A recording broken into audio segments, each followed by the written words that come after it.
Hello, everyone, and welcome to the 17th episode of LA Rams Central. I am filming this on Wednesday, partly because I'm too excited to wait. I've been wanting to do this show for a little bit now since the game has happened. Also want to preview a few things, but there's also been some things in the news that I've really been eager to talk about that I want to talk about today. So I'm going to do that. But if anything breaking happens after this show, and this show seems a little outdated, that's why. I'm filming it Wednesday. I'll be posting it on probably Saturday morning, maybe Friday night, so everyone gets it. I'm actually really excited. I'm going to open with the Rams Cowboy game. Hopefully you guys saw the presentation, the special presentation of an actual LA Rams fans' perspective here in Arizona from the opening kickoff, which, of course, I didn't know at the time, but would end up being a 101-yard return for Lucky Whitehead. And just kind of the breakdown. I wanted to film the end of the game too and get that same kind of thing going on, but my camcorder's battery died and I wasn't able to get to it.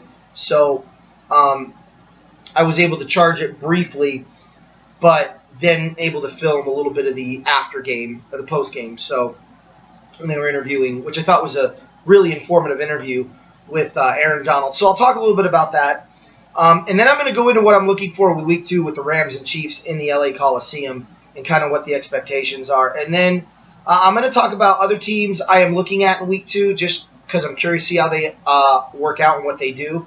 And a couple of things that I want to cover from the PED stories to just a few things that I want to maybe chime in that you guys may agree or disagree with. But I think at this point, you guys know I'm pretty much not politically correct. I'm just honest.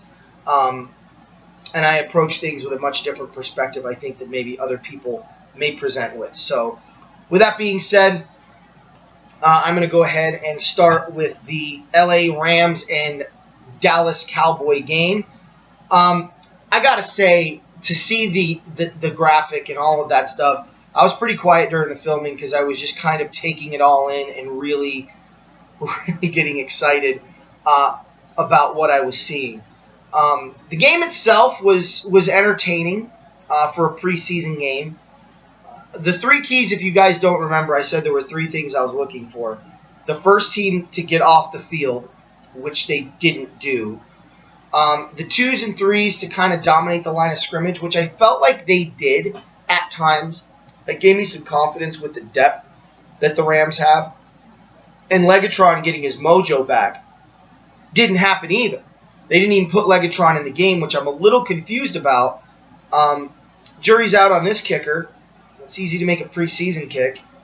I know some people maybe don't like Greg Zuerlein, but Greg the Leg as they call him. I call him Legatron, but I don't know. I think he needs to be on the field and get his confidence. We need to know if this season, because there's going to be some games that come down to his leg, we need to know that he's going to be able to make those kicks. And not playing him in the first preseason game in the LA Coliseum, where there was some semblance of pressure, I thought was a mistake. But, putting that aside, talk about a few things. Everyone's talking about Dak Prescott. He did impress. I didn't think he was going to do much in the NFL, and I still don't. But certainly the initial signs are positive. I have Dallas picked to win the division. That's not going to change, but it's nice to know that if Romo does go down with an injury, that maybe my preseason prediction may still be valid. Again, I'm holding off my official preview of the season until the preseason games are over, because I can tell you, after one preseason game, not a lot's changed, but there has been one team that has definitely got my attention, and it's not the Rams. Jared Goff, I thought he looked good, and here's why. I know his numbers were 4 for 9 for 38 yards and an interception. And can the media please shut their pie hole in saying that Goff didn't look good and blaming him for the interception? When you get your head wrong mid-throw because your line didn't block, if that's Peyton Manning, if that's Mark Sanchez with the Denver Broncos right now because he's a Denver Bronco, if that's Tom Brady, if that's Aaron Rodgers, they're blaming the protection, not the quarterback. But because they don't like Jared Goff, I guess it's the only assumption I can make, they're blaming him for that interception. He clearly wasn't throwing in that direction. The ball was shoved in that direction when his entire body got rocked. So I'm a little miffed at that. And kudos to Jeff Fisher for putting Salty, or whatever the heck her name is. I don't remember her name, the female interviewer. He was kind of like, what? No, Jared didn't look bad at all. And we didn't bench him due to ineffectiveness in a preseason game. First of all, I think her name is Saunders or Salters. I don't know. But whatever. It's like, dude, if you're going to ask a question, I mean, you're just, in my opinion, you look like a fool. You asked a coach if he benched a quarterback in a preseason game due to ineffectiveness. Like, that ran through your brain and left your mouth, and you thought it was a good question. Anyway, kudos for Jeff Fisher for handling it the way that he did. Jared Goff had 2 drops that should have been completion, so that number would have actually been 6 out of 9. And I only thought 2 passes were bad throws. His best pass of the night was an incompletion. He was going to go deep. I think it was to Pharoh Cooper. He realized the safety was coming up over the top, so he threw it out of bounds. But he threw it deep, out of bounds. That was a great throwaway. That's what you want to see from a veteran quarterback, let alone expecting it to see from a freshman quarterback, from a rookie quarterback. I thought that was a great throw because it showed the awareness on the field that a quarterback needs to have. So I thought that was positive. I like Malcolm Brown a lot, guys. He had 8 carries for 66 yards, 1 catch for 3 yards. He looked really, really good. And if Gurley has any kind of injury problems or he needs to be spelled, I feel pretty confident Malcolm Brown can come in and do some damage because he was ripping through people's defenses. Granted, that was their number 2s, but we were also blocking with our number 2s. So all things being equal, I think he still would have done that with the number 1s. Spruce, I put on here Spruce is Bruce. Bruce-like. 6 receptions, 51 yards, 1 TD. I don't think I'm the only one that's excited about this kid. In my opinion, he came out of nowhere, but apparently some of you may know him better because you're at the camps. But here in Arizona, I didn't even know who he was. I heard Gruden talk about him, so I was a little curious at that point. Okay, is Gruden going to be right or is Gruden going to be wrong? And Spruce looked good. I mean, he caught essentially essentially set us up for the game-winning touchdown. He had a TD of his own. I thought he looked really, really good. So I'm excited to see if that continues. Higbee needs to start. That's all I can say. He had 5 receptions for 49 yards. Guys threw to him 5 times. He caught 5 passes. I just thought he was, by far, of all of the rookies, I thought he stood out the most. I like Higbee. You might have heard in the presentation, me and my brother were talking before I filmed, and I had said that Higbee, if he starts, will be Rookie of the Year. You might have heard my brother comment on that statement that I made earlier before we were recording. I genuinely believe it. If Tyler Higbee starts, he'll be the Offensive Rookie of the Year because he is going to terrorize every defense he goes against, from Seattle all the way down the line through Carolina. He's a monster. He's a big body. He can catch the football. He's a reliable target. He's got some breakaway ability, tackle breaking ability, and he's got good enough speed that he becomes a matchup problem for linebackers. I really like Tyler Higbee. He is so much better than any tight end we have on the roster right now that if he doesn't start, I'm just going to be scratching my head going, what the frig are we doing? Who I'm looking at in week 2 in the preseason, I want to see Spruce continue his success. I'm not going to get all crazy after one game, but I certainly now he has my attention, and I hope that continues. I need to see Higbee get stronger. I want to see that performance continue. I need to see Goff continue to grow. I saw some growth from preseason, from camp videos to where he was. Like I said, that throwaway was a great throw. He had a great throw to Pharoh Cooper that Pharoh needed to catch. I'm walking away from this first preseason game going, okay, is Pharoh Cooper just Tavon Austin too? because, as you guys know, I'm not a fan of Tavon Austin. I don't think he is what everyone seems to make him out to be. I actually think Pharoh Cooper is the way everyone describes Tavon Austin. I think Pharoh Cooper is that guy. But that being said, he didn't show that in the first preseason game. And Tavon Austin did his normal bad drop, poor route running, putting himself in a position to not be able to break away and utilize his breakaway speed, which he unquestionably has. But we never get to see it because he never puts himself in position to do it. One other thing about Spruce, the reason I say Spruce is Bruce-like is because his route running ability is phenomenal. He runs himself open in his routes, which is something we haven't seen since Ike Bruce. So I need to see the return of Legatron. I don't know why we didn't use him, but we need to get him in there and see what he can do, especially in the LA Coliseum, since you're going to be playing 8 games there. There's a few teams that I'm going to look at. I'll get to that in a minute, but just to recap, we need to see Legatron. Goff needs to continue to grow. Higbee needs to get stronger, and Spruce needs to continue the success that he has. If those things happen, guys, unequivocally, I have no doubt in my mind that the Rams are in the right direction, but we need to see it. So I had 3 keys last week. I have 4 keys this week. Spruce continuing his success, Higbee getting stronger, Goff continuing to grow, and Legatron returning to the field to kick field goals and extra points. Keep our fingers crossed that those things happen. Last week, I have to say, even though the Rams won the game, I walked away from that thing going, I didn't like what I saw. Some things I didn't anticipate that were great, like Spruce.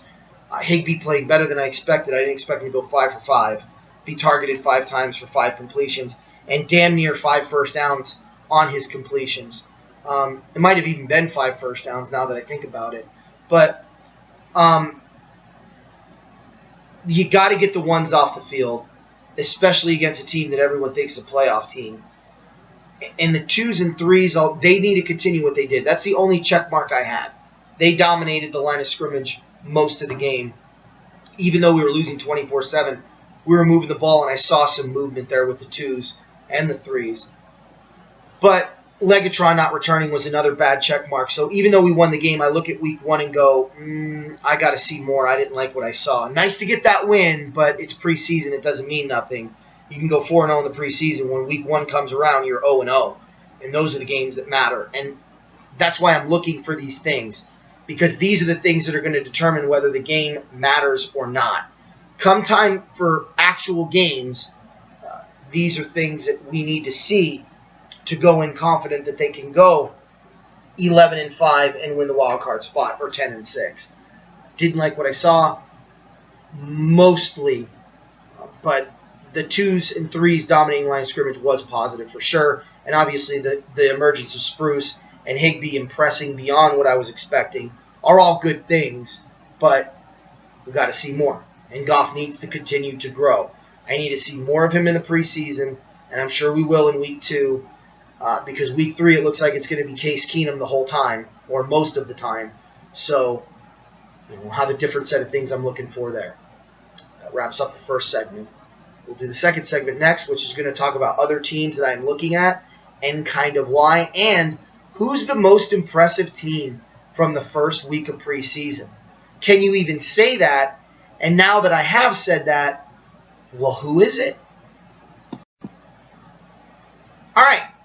All right, so the second part of it. What preseason week 2 teams am I looking at, and why? I have all AFC teams on this list because I do think the AFC has the potential to be wide open. But I'm curious. Number 1 team on my list that I'm curious about, probably my fandom kicking in here, but the Cleveland Browns. Are they really this bad?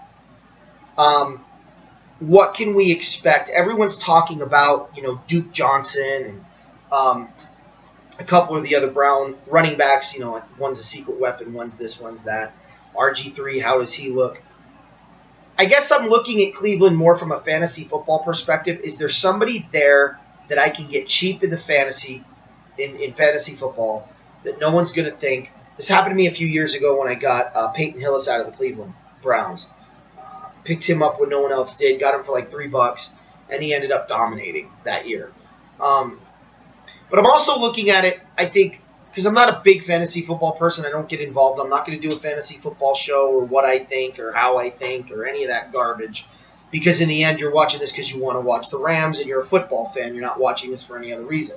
Why the Cleveland Browns then, Anthony? I think for me it's because Hugh Jackson is one of those coaches that is getting a second chance despite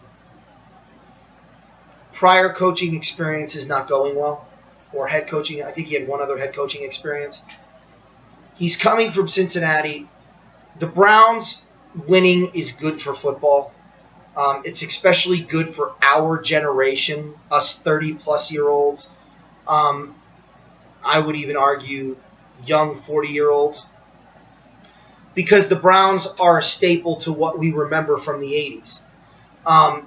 When the Browns are winning, I think it's good for the AFC, and it's good for the NFL because they are one of the stoic franchises in professional football. And like them or hate them, they have a lot of intriguing pieces. RG3, is he going to be able to be a comeback candidate, comeback player of the year candidate? Can he stay healthy? Can Hugh Jackson really solidify himself as a coach? Because I like to see coaches that haven't had a lot of opportunities, that are given opportunities, do well. Just because I'm so tired of the recycled dog crap, like the Mike Mularkeys of the world, like the the Caldwells of the world, like the Chip Kellys of the world. Although Chip Kelly only had really one opportunity, this is his second. So I'm curious in that respect.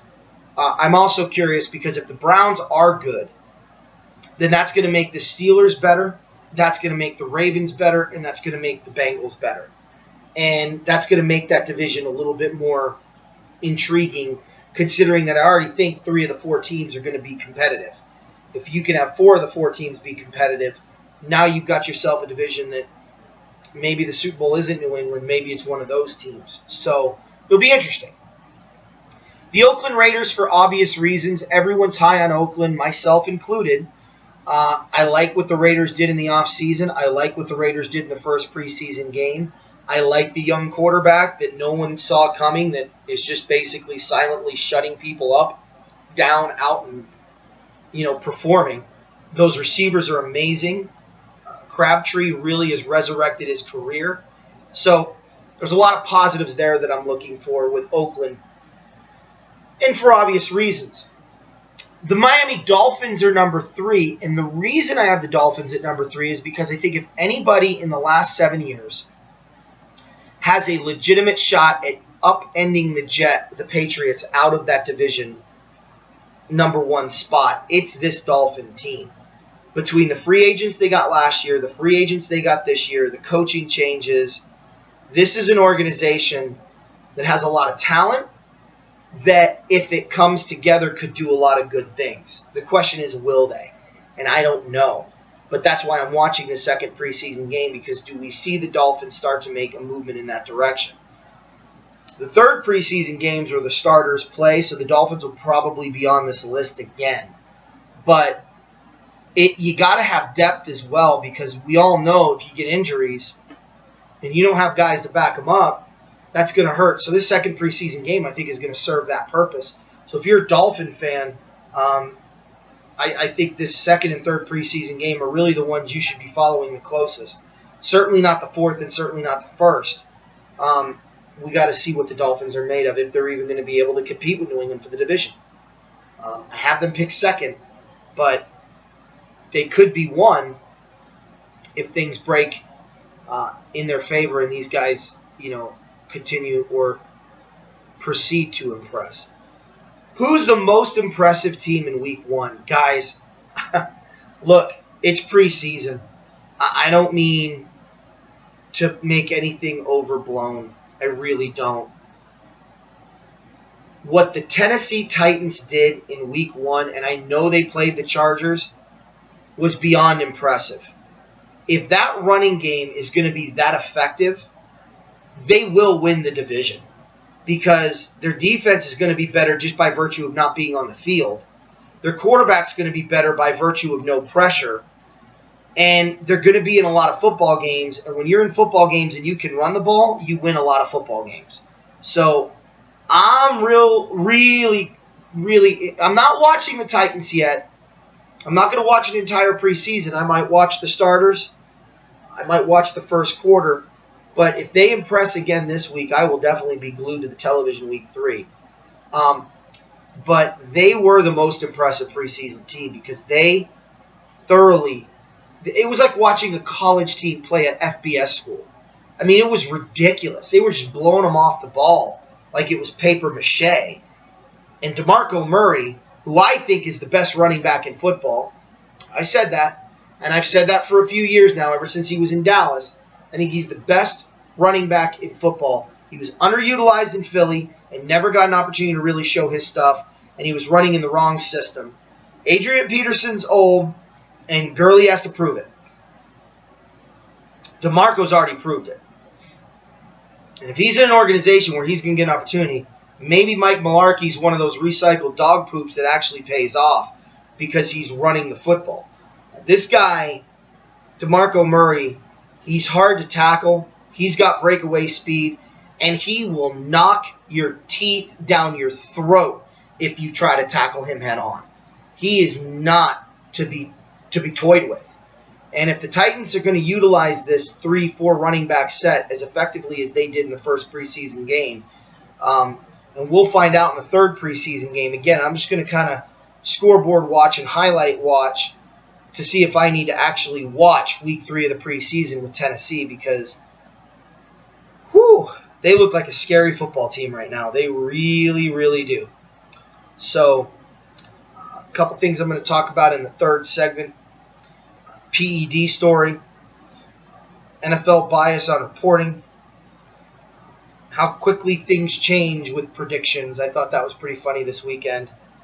And pay attention, guys. Pay attention.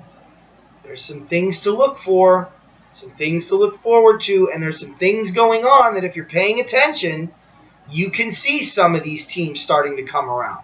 Talk about all that in the third and final segment of the 17th edition of LA Rams Central.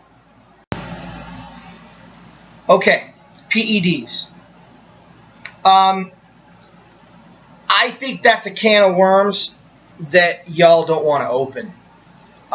You might not like what you guys find out about PEDs. That's my first issue with this, because I've said on my show many a times that I think steroid use is rampant in the league, and it's the number one cause of concussions.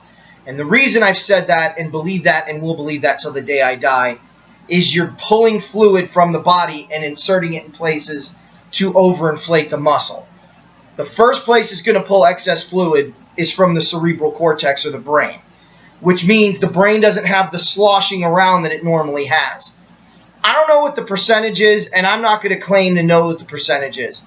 And I'm not going to single out any individual players because A, that wouldn't be right on my part.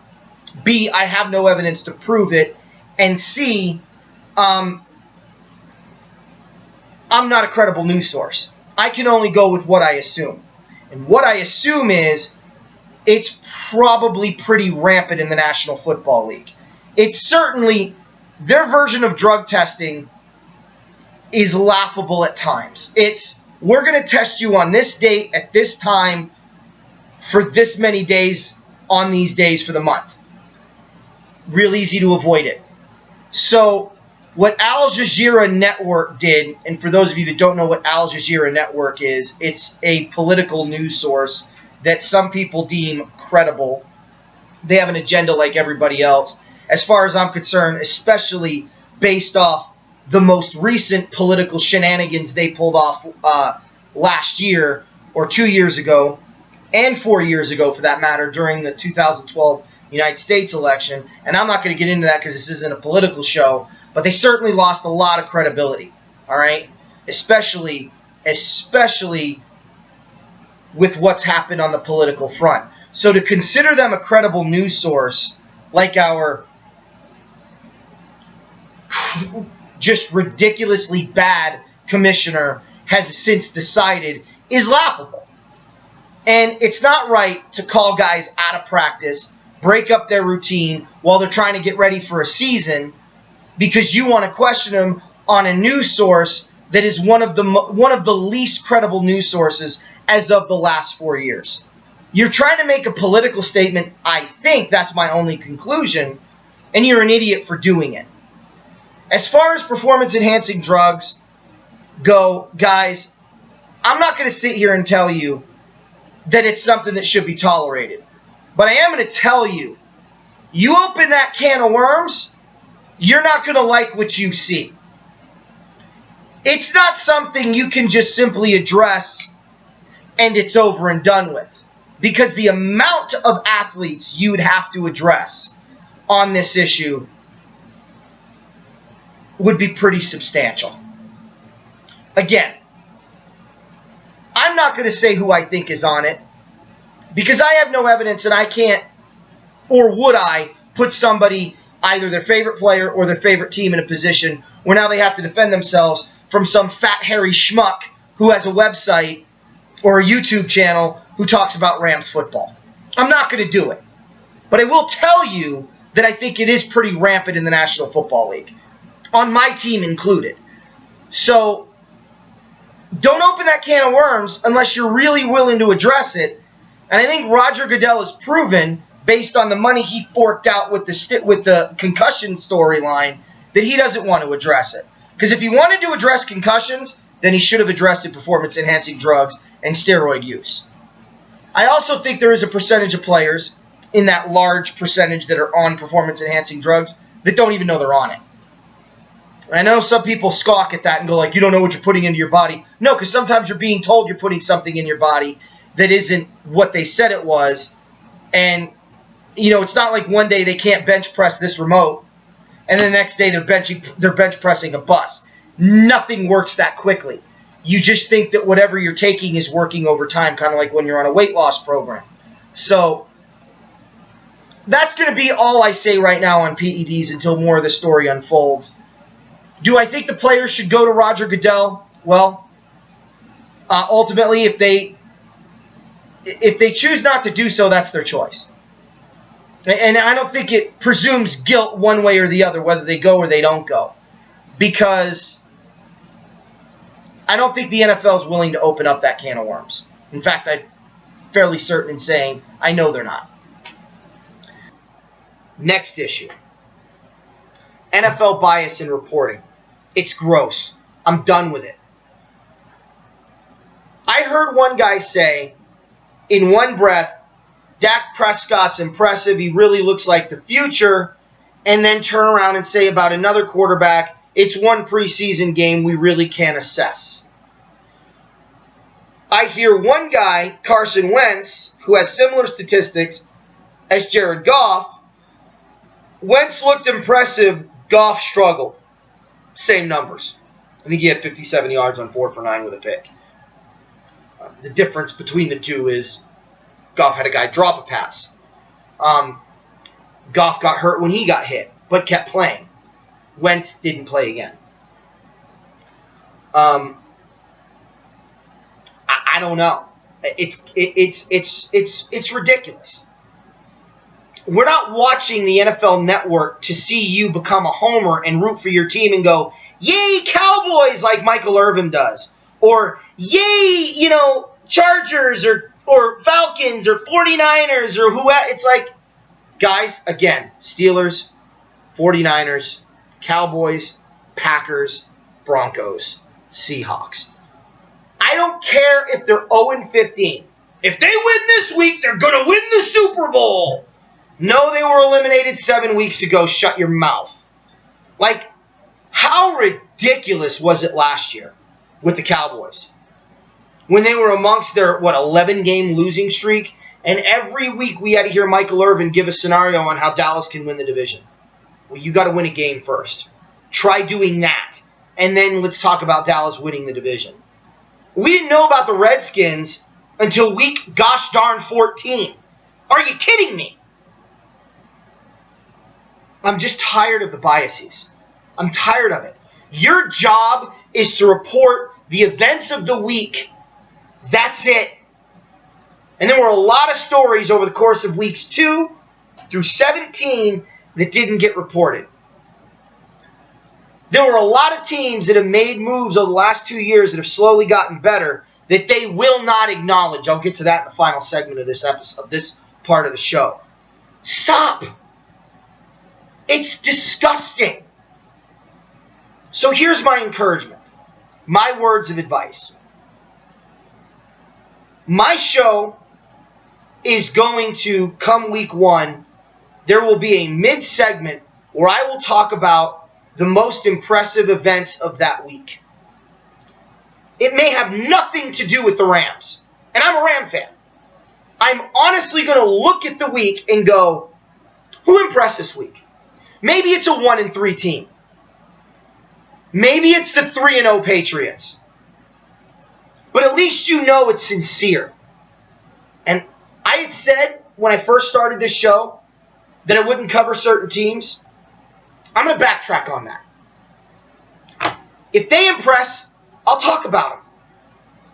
If they do what they're supposed to do, like if the 6-0 Patriots beat the 0-5 Jets, I don't even know if they play week 6 or 7 or whatever week it would be. Like, I'm not going to report that. Be like, yeah, Patriots won, here's the score. They look good as expected, moving on.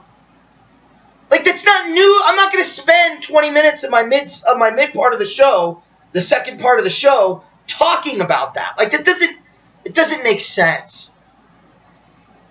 If you're a fan of the Bengals, of the Chargers,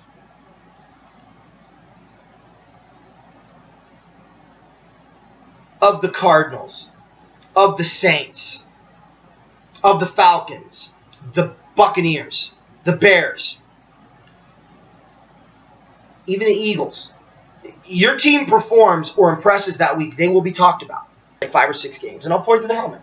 We're going to talk about this game next. And your team may be in there.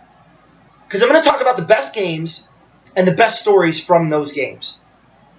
Like, I'm actually excited to have the NFL Network because I'm actually going to be able to do a show that's truly unbiased. Obviously, guys, and the name of the show, I'm a Rams fan. But it doesn't have to be about my team all the time. Opening segment, ending segment will be about the Rams. But the mid part should be about the other teams in the league that are impressive. So that's something you can look forward to. So my advice to you is either watch my show or find somebody else that does that. Don't watch the network. It's garbage. For that matter, ESPN's gotten disgusting as well. And unfortunately, you have to listen to the announcers as is, and guys like John Gruden who pick a team before the game starts and rides their genitalia for the duration of the game, regardless of the performance of the other team. You get that enough. You don't need then to get the post-game version of that. So, it's gross, and I won't do it.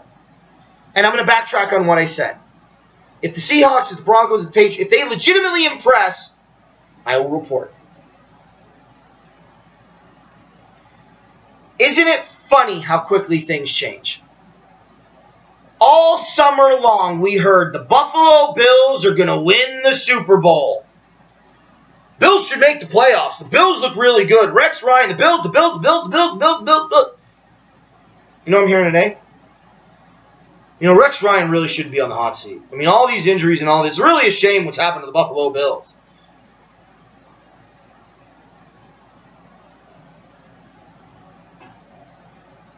I might have to move him to 4th.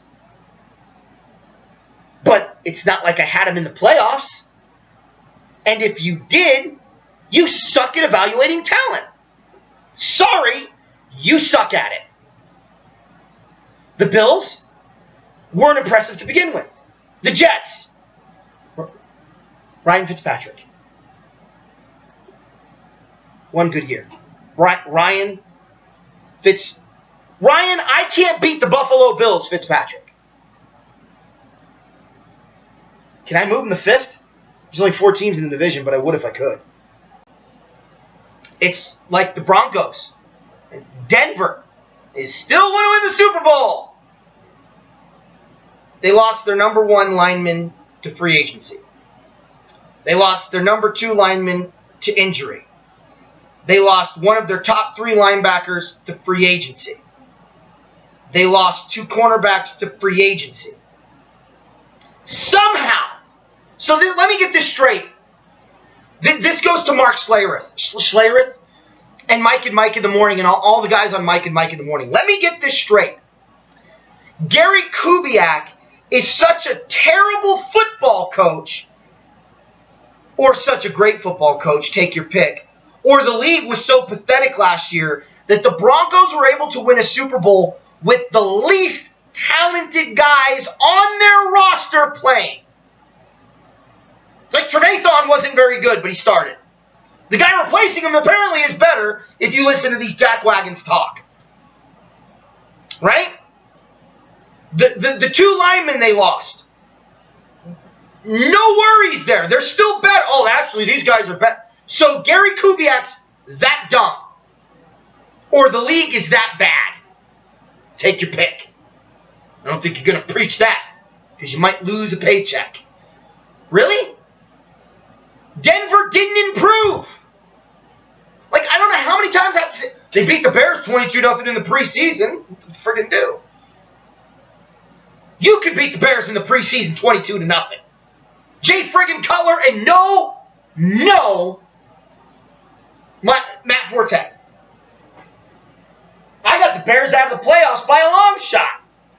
The only reason they're third is because the Lions are in their division. It's not like those teams are all going to have 10 wins in their division. It's like Minnesota at 10-6 and the Bears at like 5-11, 4-12 in third place. So, I don't hate the Denver Broncos. If you're a Bronco fan, I don't want you to unsubscribe because all I do is rag on your team.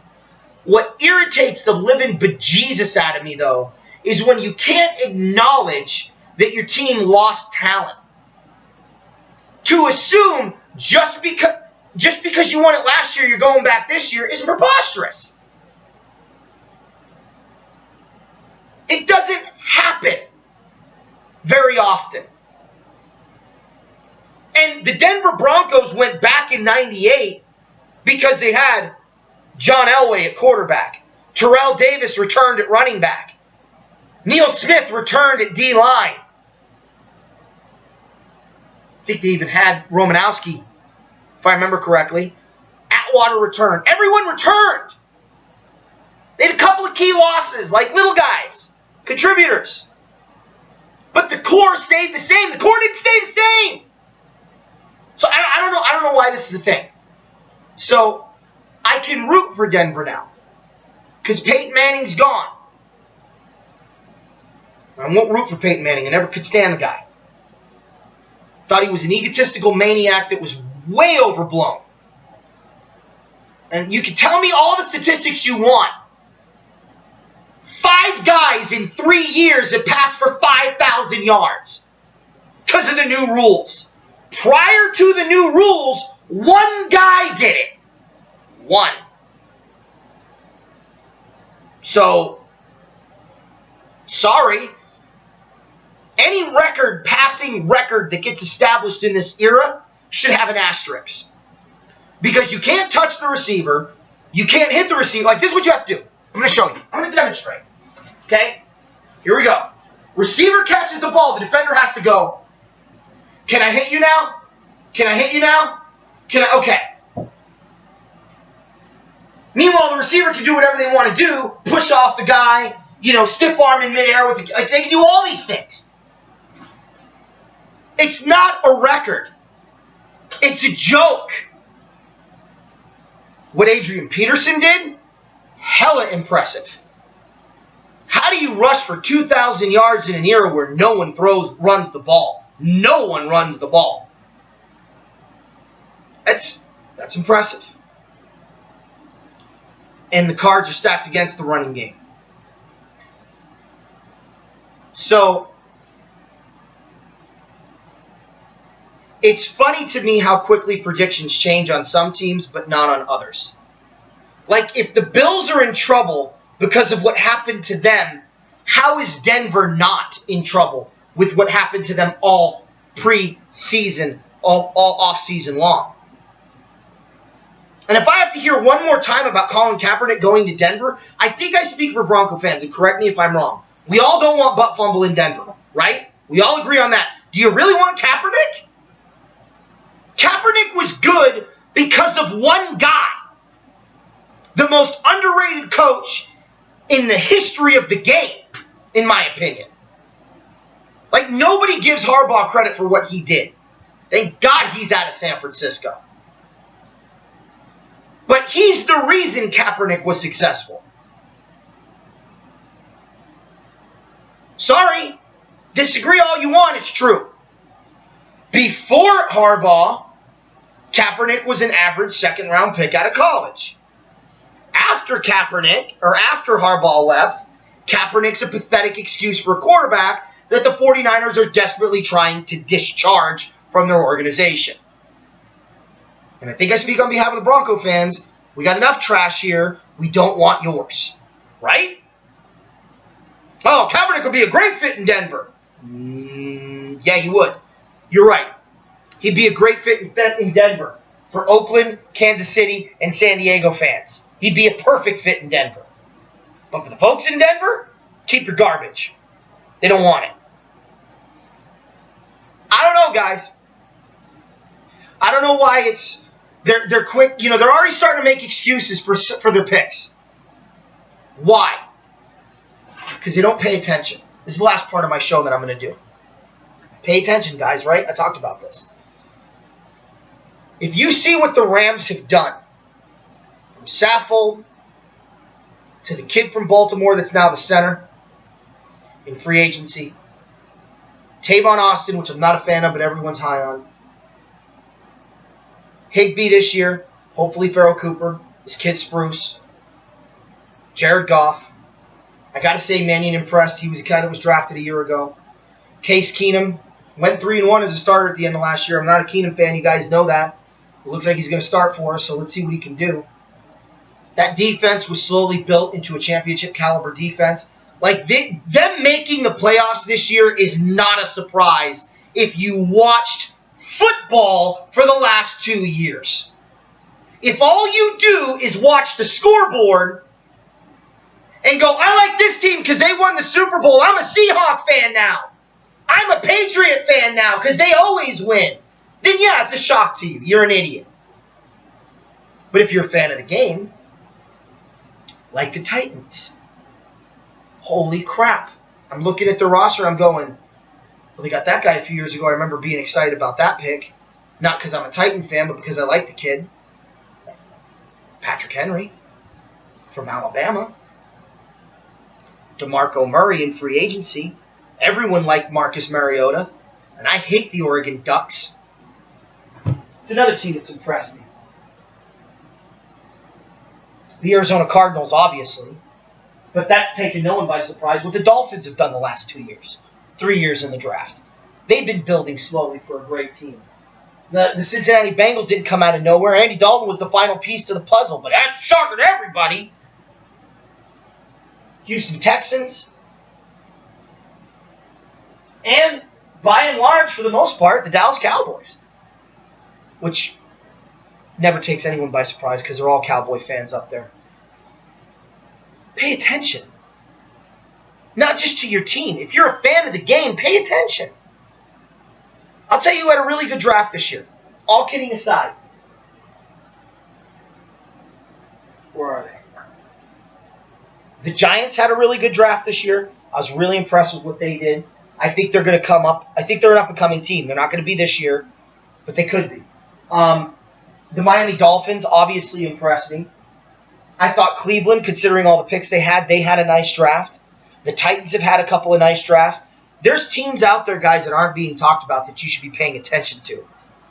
Not just the splash that happens on the field. These teams may be 6-10, 5-11, but it's how you go 6-10, 5-11. I'll remind everyone, I'll give one example to end my show. The 1991 Rams went 3-13. They had a 10-game losing streak. Sorry, year before, the 1990 Rams went 5-11. Okay? That 5-11 team lost 5 games by 3 points or less. They lost 1 game by 2 points or less. If it wasn't for all the injuries, they were legit. Like, all those draft picks that got injured, and we lost some of them, like Green, Gasson Green. He ended up leaving and going to Denver and didn't produce. We had some key guys that looked good right up to the point where they got injured. And then we didn't draft well in the 90s at all. So I think the best example of the 90s that I can give you is the Dallas Cowboys. They didn't splash anybody in 1989. But if you looked at that team and you saw some of those rookies, you went, okay, they're 1-15, but they're playing. They gave us a run for our money in Dallas. We beat them 35-31. 79, they went, 90, they went 7-9, and everyone was impressed. But there was another team that was slowly building their organization that no one was recognizing in the 90s. And that was the Kansas City Chiefs. They made a big splash in 90. Everyone's like, oh, where did this team come from? Well, if you'd paid attention in 87, 88, and 89, you would have seen what the team was building. I remember telling my buddy who was a diehard Chiefs fan, your team's going to be really good in a couple of years. Not just a playoff team. By 93, they were in the AFC Championship game. So, pay attention. Because they're not. So, if you don't want to be taken by surprise, and guys, I'm not talking fantasy football. I hate this looking at an individual player garbage. Look at the whole picture. I'm not picking the Rams to go 11-5 because I'm a homer. It's the big picture. They built this thing slowly over time. And if Denver can win a Super Bowl with a no-arm quarterback, and the frickin' Texans can make the playoffs with no quarterback, so can the Rams. They've got the back. They've got the line. They've got the defense. They've got the special teams. Just like the 85 Rams. They just don't have the quarterback yet. But Goff is coming. That's it. All right. One bit of good news I got to say, guys. Today, I purchased tickets to the Week 4 game. Week 4 or 5. It's October 9th. I purchased tickets to the October 9th game between the Rams and Bills. I'm going to the LA Coliseum from Arizona. I'm going to be driving to the LA Coliseum to watch the Rams play the Buffalo Bills on October 9th. I am so excited. I got 3 tickets. My brother-in-law's going. My father's going. And it's going to be a great experience. And I finally get to see the Rams play in the LA Coliseum. I was born, and I was all the way up in Maine, their final year in the LA Coliseum, and I never got to see them play in Anaheim. St. Louis was just too far, so when the opportunity came to go back to the LA Coliseum, I knew I wanted to go to a game this year, and that seemed to be the most convenient game to go to. I'm not a Bills fan, but man, I'm excited. I'm a part of those tickets, guys, so I'm going to go see the Los Angeles Rams in the LA Coliseum. I bought 3 tickets, so I'm going to be a part of that coalition that's saying, hey, you need to open more seats because we all want in. So, very excited about that. I wanted to end the show with that. For those of you that don't know, I live in Arizona, so for me to buy tickets and then go to the Ram game in the LA Coliseum hopefully shows a little bit of commitment and puts my money where my mouth is. So, I tell you guys to buy tickets. The least I can do is get one, right? So, excited about that. Guys, that wraps up LA Rams Central. It's the 17th episode. I hope you guys enjoyed it, and I'll be back next week. God bless.